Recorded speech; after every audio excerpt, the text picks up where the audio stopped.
heard you speak last evening a little bit about the world and how business, global transactions plays a part in it to hold it together. Could you talk to us a little bit about that? How you see the world, how you know the world, so that we can maybe see and understand it a little bit like you? Yeah, this was born out of we were having a conversation about my working in traveling throughout the Mideast. The company that I work for is based in Jeddah, in Saudi Arabia, on the very west coast, and it's a company called Zenel Industries. It's owned by a very, very wealthy and powerful Saudi Arabian family, one of the oldest merchant families in the kingdom.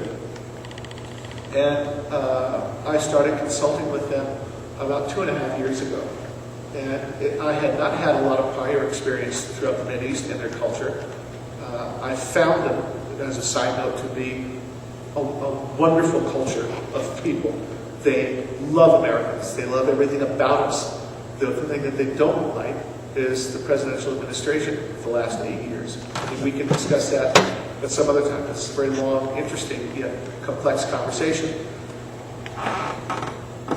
They have been able to differentiate Americans and America from the presidential administration. They get it. They understand it. They see what it is, the reality of what's been going on over the last 8 years.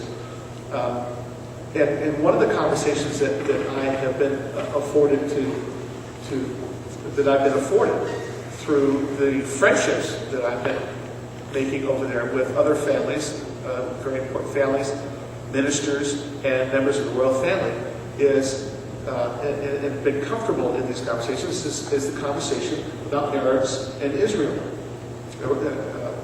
And it started, the first one that I had, and I'll always remember it because it really shocked me, was I was having a conversation with a member of the Al Reza family, the chairman of Zenel Industries, and I was going to introduce them to an emerging tech company. They were the chairman, happened to be Jewish. So I said, Khalid, this is a very interesting and I think a very good potential partner, joint venture partner for one of the existing Zenel companies. And the technology is going to be fantastic as it relates to petrochemical refinery and doing it in a clean, sustainable, clean and sustainable manner.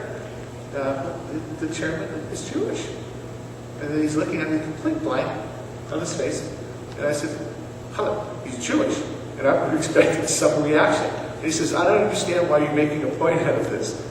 And he says, Del, he says, I have business interactions and business relationships with hundreds of Jewish people.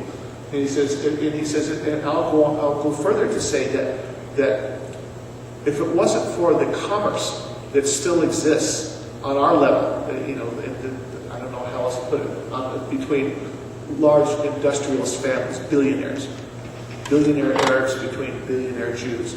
He says, if it wasn't for that continued commerce that exists, he says, we're really beyond a lot of this that the politicians and elected officials and diplomats are still hung up on. They can't get over a lot of stuff. We're over it. And we're highly confident that if we can't be over it, and if we can't do commerce and business and have relationships with each other, then we will have serious problems in the Mideast.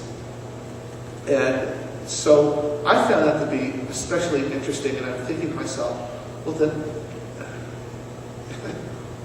why can't the diplomats get it? It seems to be the elected officials. And we're going to head down a very complicated path here, but I would like to see where I think FDR was at the time when he first met with King Abdulaziz bin Saud, the very first king of Saudi Arabia in 1945. They met on the USS Quincy in the Great Bitter Lake. It was just after the Yalta Conference with Churchill, Stalin, and FDR. The king was successful in uniting all the tribes in Saudi Arabia and wanted to start this process of commerce, business, and yes, westernization. And so Churchill was pushing hard to get a deal with the king to bring in British oil exploration companies and create a long-term relationship and a deal with them. And the king simply asked his people before that happened, he wasn't very trustful of the Brits, tell me about the Americans. Do the Americans, do they colonize like Great Britain? No, Your Majesty, they don't colonize. Do they believe in God? Yes, they absolutely believe in God. He says, in that case, I want to meet with Roosevelt before we meet with Churchill, which they did. And they created a relationship. FDR introduced them to American oil companies, provided protection,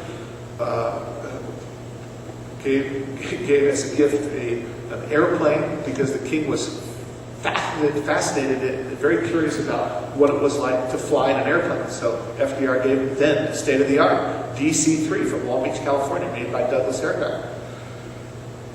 As a result of that, that created a relationship between the two men beyond politics. They had a relationship with each other. On the way back to Warm Springs, Georgia, where FDR was on his way to recuperate from this long trip in this Yalta conference, and we don't have pictures in this group of pictures, but I'm sure a lot of you have seen pictures of him at Yalta. Death had a pretty good hold of him at that point in time.